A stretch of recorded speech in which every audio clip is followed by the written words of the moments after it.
Presented by PY Films. Books by Parveen Yadav.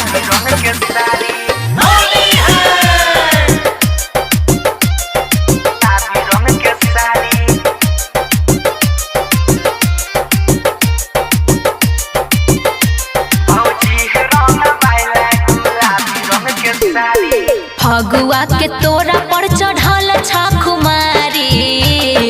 ए देवर जी सुन रहे हैं? हम सुन रहे हैं। फगुआ के तोरा पर चढ़ल छाकुमारी देवर हो। सुना ना देवर हो अपन हटाल पिचकारी।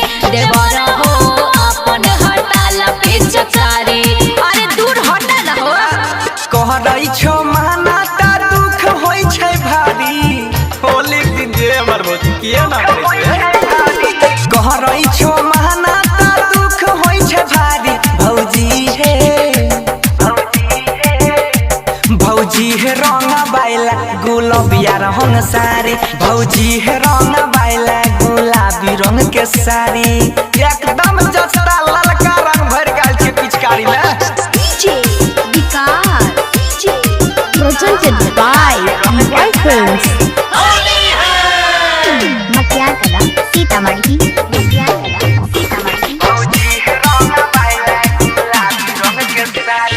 लग बहन रंग नहीं त गारी देव गिन के।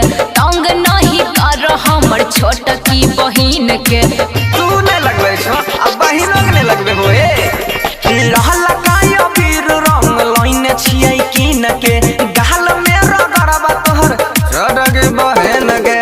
कहवा से पी के आइल हो दारू हर तारी। देवर हो सुनै छ? सुनै छियै। देवर हो अपन हटाल पिचकारी। कर भोज वाला छोरी तोरा देव पिचकारी। हम लगेबै तू नहीं लगेबो तोरा बहिन के हम लगेबै। Books by Parveen Yadav. Presented by PY Films.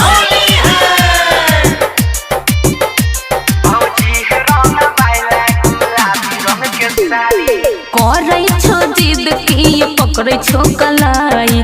प्यार से लगैल रंग जीजा के भाई। आबे लो लाई बाबूजिया।